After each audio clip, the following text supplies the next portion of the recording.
In a difficult market like the hotel industry, where it's very difficult to stand out, wouldn't it be better to differentiate rather than conform? Hotels are most times just commodities in the eyes of the customers. First, of course, because the competition is extremely high across all regions, making it very difficult for the final customer to tell what exactly differentiate one hotel from another. And second, because of how hotels are marketed and distributed in the digital world. Think, for example, of the OTAs, who are masters at flattening any value propositions and leveraging the only factor that matters to them, which is price, better rates, better discounts. However, it's not just that. There's another reason why hotels and hotel managers and hotel owners struggle so much at standing out from the competition. They communicate the exact same things. They communicate the exact same message and using even the exact same words and terms. And so when it comes to choose a hotel to stay at, facing an array of options, an array of hotel options that actually say the exact same things, that tell the exact same things in the exact same way, what other factors can travelers use to take their decision if not price and probably little less? And so in today's video I'm gonna share 13 out of so many most abused and overused words by marketers, hotel marketers, words that make any marketing effort ineffective to say the least, or totally useless the most of the times, and that will turn any hotel into a commodity par excellence. And so this and more coming up. Let's dig in.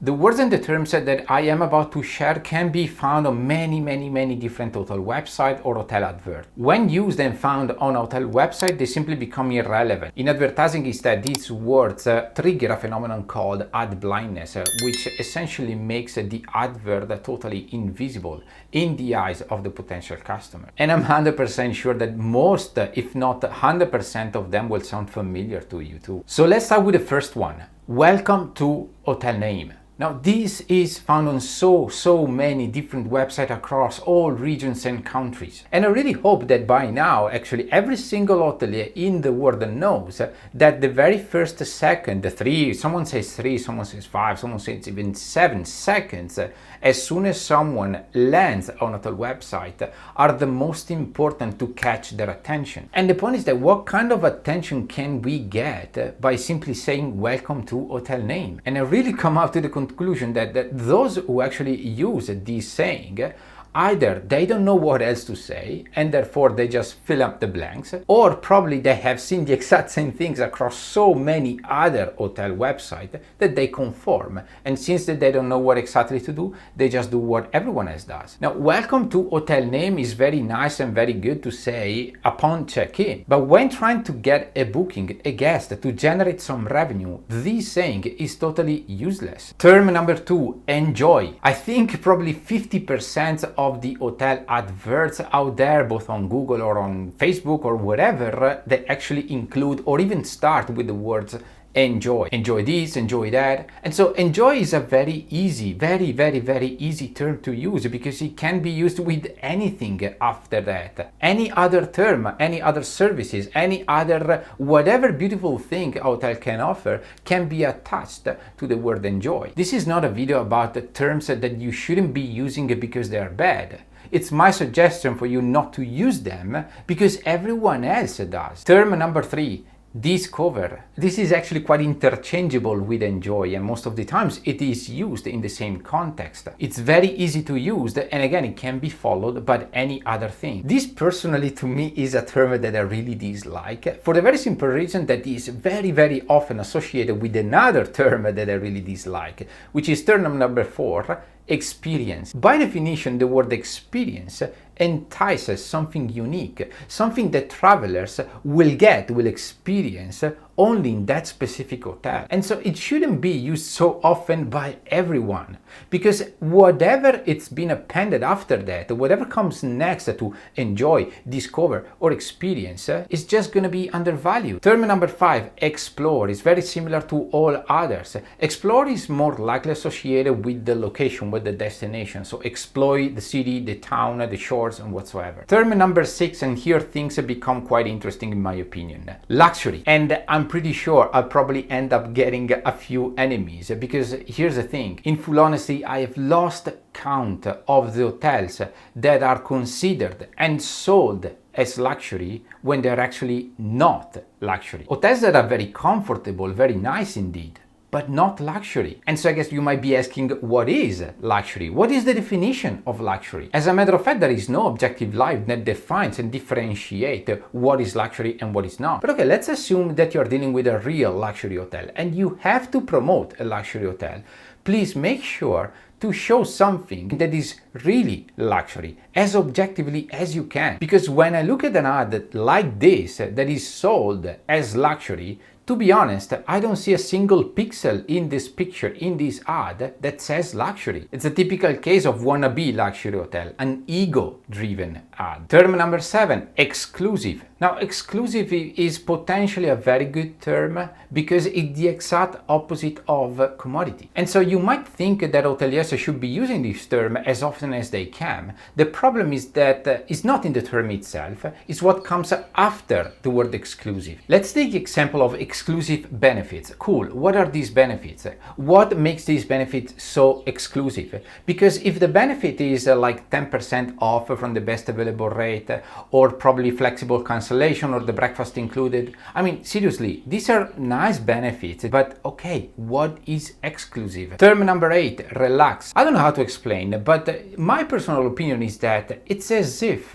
every single leisure hotel must communicate to the customer that they're going to be having some relax. And again, it's a very good term, but if everyone uses it, what is the deal? Term number 9, style or stylish or design. It's just like luxury. A hotel with style or with some stylish element or with some design element automatically becomes a stylish hotel or a design hotel. This is probably in the eye and in the mind of the owner or the manager. But is that the same thing for the final customers? But even if, let's take a real design hotel or a real stylish hotel, do customers really care about the differentiating factor design or stylish? Is this a factor that made people let choose one hotel over the others? Because if so, simple math, design hotels should not have any reason to lower their rate. They should never be playing the price war race, because ultimately customers will be happy to pay more for that style, for that design. Term number 10, boutique. Boutique hotel. More and more hotels are using the term boutique next to the hotel name or to define their hotel. But have you ever wondered what this term boutique actually means? It's a phenomenon, a movement, but not necessarily a hotel category. Term number 11, comfort or comfortable. This term is so inflated and so much overused. It's as if no matter the culture, the country, the religion, every single hotel should offer comfort. And look, it's so obvious, it's so overworked that it's not even worth it talking any further about this. Term or saying number 12, feel at home, feeling at home. If there was really one word that is even more overused than actually comfort and comfortable, is this, feel at home. And yes, personal feeling, I cannot really stand this term, this saying. But besides my personal feeling, my question is, are we sure that travelers really want to feel at home when they travel? Seriously, do they want to feel at home, to be feeling that feeling when staying at a hotel? And I started by asking myself this question, I mean, do I really want to feel at home when I travel? And my honest answer was no, because travel to me is adventure, whilst home is routine. And so it's the exact opposite of adventure. But okay, maybe I'm the weirdo. And so I ask other people, I ask families, friends, even other travelers or even nomads who travel very often. And I ask them the same question. Do you want to feel at home when you travel? And the best answer that I got so far is that if I wanted to feel at home, I stayed at home. And look, I get the point. Sometimes maybe it's just a different meaning, in the sense that in the mind of the hoteliers, sometimes actually feeling at home can be translated like a feeling at ease, a feeling comfortable, to use the same term as before. But okay, but that's a slightly yet important different thing. And check, for example, even the reviews, the testimonials, the reviews that you get across all channels.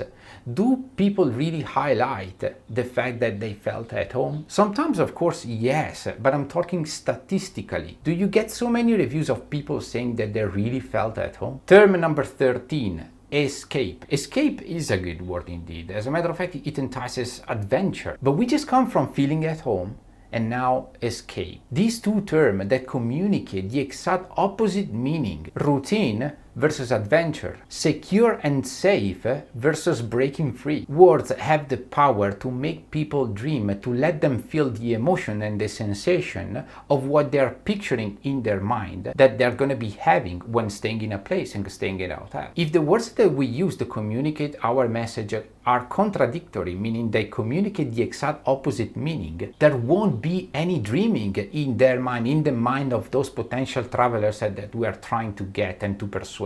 And when there is no dreaming, there are no bookings. And this is it for today. And needless to say, there are way more than 13 terms that we should stop using. And if you're a hotel manager or a hotel owner, now you might be wondering, okay, but what should we be using instead of these terms? And that's exactly what I'm gonna be talking about in the next video.